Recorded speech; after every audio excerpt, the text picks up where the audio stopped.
మిత్రమా, నీకంటూ ఎవరూ లేరని బాధపడుతున్నావా? అయితే నీకు ఒక చిన్న కథ చెప్తాను విను. అనగనగా ఒక ఊరు. ఆ ఊరిలో ఒక వ్యాపారి చాలా ధనవంతుడు. కోట్ల రూపాయల ఆస్తి ఉంది. రోజు దాన ధర్మాలు చేసేవాడు. పదుల సంఖ్యలో స్నేహితులు, బంధువులు ఉండేవారు. ఇల్లంతా సందడిగా ఆ వ్యాపారితో చాలా సరదాగా ఉండేవారు. ఎప్పుడు కూడా ఒకసారి ఆ వ్యాపారి కొత్త వ్యాపారం చేసి ఆ వ్యాపారంలో మొత్తం కూడా నష్టపోయాడు మిత్రమా.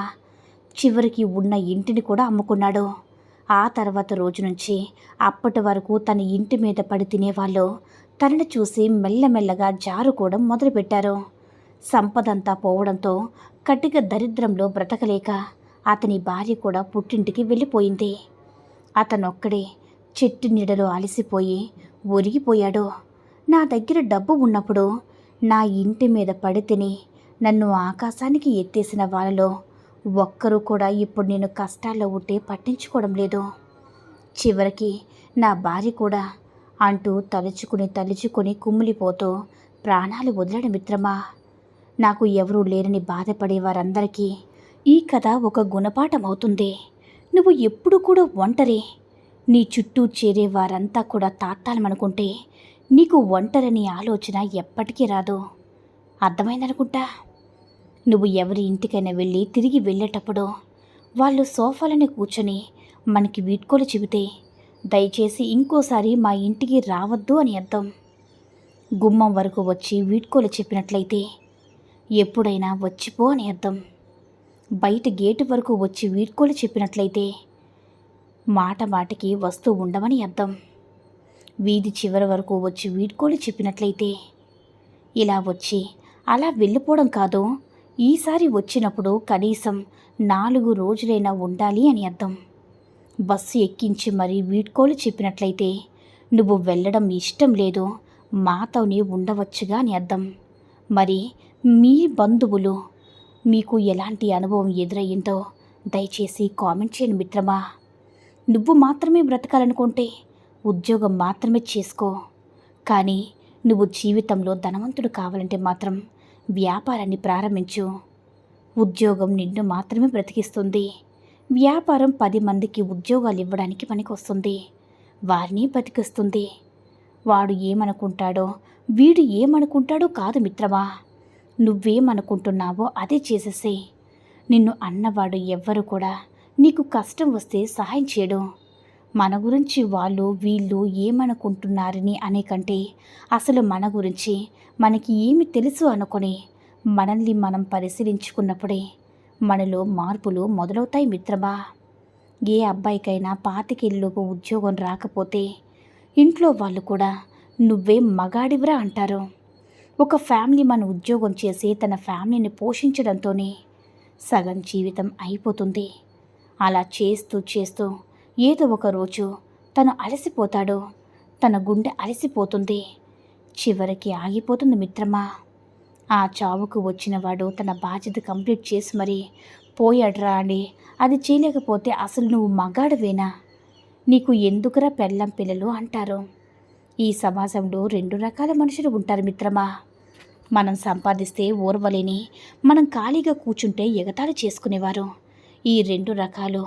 కొందరు మనం మంచిగా బ్రతికితే అబ్బా వాడికేంటి, బాగా డబ్బు ఉంది, బ్రతికితే వాడిలాగా బ్రతకాలి అంటారు. అదేమీ లేకుండా చులకనక చూస్తూ నవ్వుతారు. సంపద శాశ్వతం కాదు మిత్రమా. మనిషి జీవితం కూడా శాశ్వతం కాదు. శాశ్వతంగా నిలిచేది ఒక్కటే, అదే మన మంచితనం. కుటుంబంలో నాన్నని చూసి నేర్చుకోవచ్చు. కష్టపడకుండా ఏదీ రాదని. అమ్మను చూసి నేర్చుకోవచ్చు. ఓర్పు లేకుండా బ్రతకలేమని. చెల్లిని చూసి నేర్చుకోవచ్చు. ఇంట్లో లక్ష్మీదేవి ఒక అమ్మాయి రూపంలో ఉంది అని. తమ్ముని చూసి నేర్చుకోవచ్చు. అల్లరి కూడా ఇంత ఆనందంగా ఉంటుందా అని. అన్నను అక్కను చూసి గర్వపడచ్చు. కష్టం నీదాకా వచ్చి పలకరించదు అని. కాబట్టి జీవితాన్ని చదివే ముందు కుటుంబాన్ని చదవండి మిత్రమా. ఒక మధ్యతరగతి కుటుంబంలో పుట్టిన యువకుడు అన్నింటికీ తల వంచి సర్దుకుపోతున్నాడంటే దాని అర్థం వాడు చేతగానితనం కాదు, కుటుంబం అనే బాధ్యతకి బానిసయ్యాడు అని. అన్నిటికీ ఆవేశపడి లోబడితే ఎక్కడ వాడి కుటుంబం దిక్కులేనిదైపోతుందో, నలుగురు ముందు ఎక్కడ తలదించుకోవాల్సి వస్తుందనే భయం. అంతే మిత్రమా. అర్థమైందా? నువ్వు ఎంత చదివినా, ఎన్ని డిగ్రీలు చేసి, గొప్ప జ్ఞానాన్ని సంపాదించినా నువ్వు చెప్పిందే ఇక్కడ ఎవ్వరూ వినరు. అదే అక్షరం ముక్క రానివాడు అక్షరాల కోట్ల రూపాయలు సంపాదించి మన మధ్యన కూర్చుంటే వాణ్ణి చూసి నేర్చుకోరా అంటూ వాళ్ళ పిల్లలకు కూడా చెప్తారు మిత్రమా. ఇక్కడ జ్ఞానం అనేది గొప్పదే, కానీ పైసా ఆ జ్ఞానాన్ని కూడా కారమబ్బులాగా కమ్మేస్తుంది. డబ్బుంటే లేని మబ్బులు రాని వర్షం, వెళ్ళలేని చోటంటూ ఉండదు కదా మిత్రమా. కానీ డబ్బుతో పొందలేనిది మాత్రం ఉంటాయి. అవి మనశ్శాంతి, తృప్తి. కొడుకు నిజమైన గుణం వాడి పెళ్లి తర్వాతే తెలుస్తుంది మిత్రమా.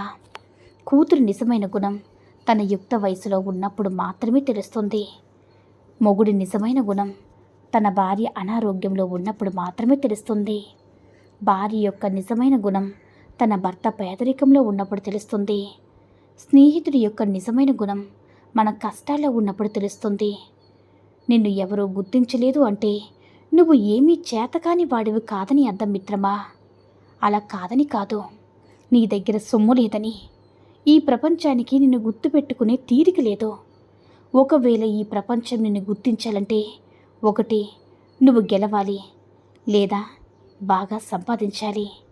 ఈ రెండూ కాకుండా నువ్వు తల క్రిందులుగా తపస్సు చేసినా ఇక్కడ ఎవరూ కూడా నిన్ను పట్టించుకోరు. నిరంతరం అవకాశాల కోసం పాకులాడి ఈ ప్రపంచంలో నువ్వు నిలబడాలంటే నీ అవసరం వేరొకరికి ఉండాలి. అలా ఉండాలంటే గొప్పగా సంపాదించాలి, లేదంటే గొప్పదేదైనా సరే సాధించాలి. అంతా అయిపోయింది, ఇంకేమీ లేదని అనుకున్న చోటే ఆగిపోక మిత్రమా. ఒకసారి తలెత్తి పక్కకు తిరుగు, మరో దారి ఖచ్చితంగా కనిపిస్తుంది. నీ జీవితం అనుకూల మలుపు తిరుగుతున్న మిత్రమా. ఏది అంతిమ విజయం కాదు, తదుపరి ఆశయం, తదుపరి లక్ష్యం ఎల్లప్పుడూ కూడా ఉంటాయి. ఆశయంతో జీవించు, తప్పనిసరిగా నువ్వు ఉన్నత శిఖరాలను అధిరోహించగల మిత్రమా.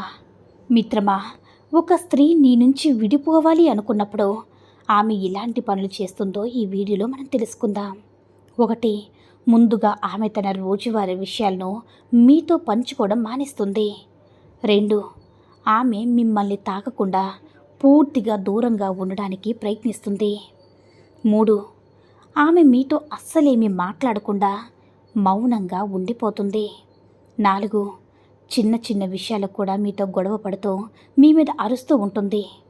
5, ఆమె మీతో ఉండడం కంటే తన ఫ్రెండ్స్తో ఉండడానికి లేదా ఒంటరిగా ఉండడానికి ఎక్కువగా ఇష్టపడుతూ ఉంటుంది మిత్రమా. ఇక 6, ఆమె మీ ఫీలింగ్స్ను మరియు ఇష్టాలను పట్టించుకోవడం పూర్తిగా మానేస్తుంది. 7, తన దగ్గర ఉన్న మీ జ్ఞాపకాలన్నీ తీసేస్తుంది. 8, ఆమె మీతో మాట్లాడేటప్పుడు మీ కళ్ళలోకి కానీ మీ వైపు కానీ అస్సలు చూడదు. 9, మీ లైఫ్ గురించి మరియు మీ లక్ష్యాల గురించి అడగడం కూడా పూర్తిగా మానేస్తుంది. 10, మీ నుంచి దూరం అవ్వడానికి అవసరమైన అన్ని మార్గాలు కూడా అన్వేషిస్తూ ఉంటుంది. అర్థమైందనుకుంటా. ఈ సూక్తుల్లో ఏ సూక్తి నచ్చిందో కామెంట్ చేయండి. ఈ వీడియో నచ్చినట్లయితే లైక్ చేసి మరిన్ని వీడియోస్ కోసం మన ఛానల్ని సబ్స్క్రైబ్ చేసుకుని మాకు కొంచెం సపోర్ట్ చేయండి. ధన్యవాదములు.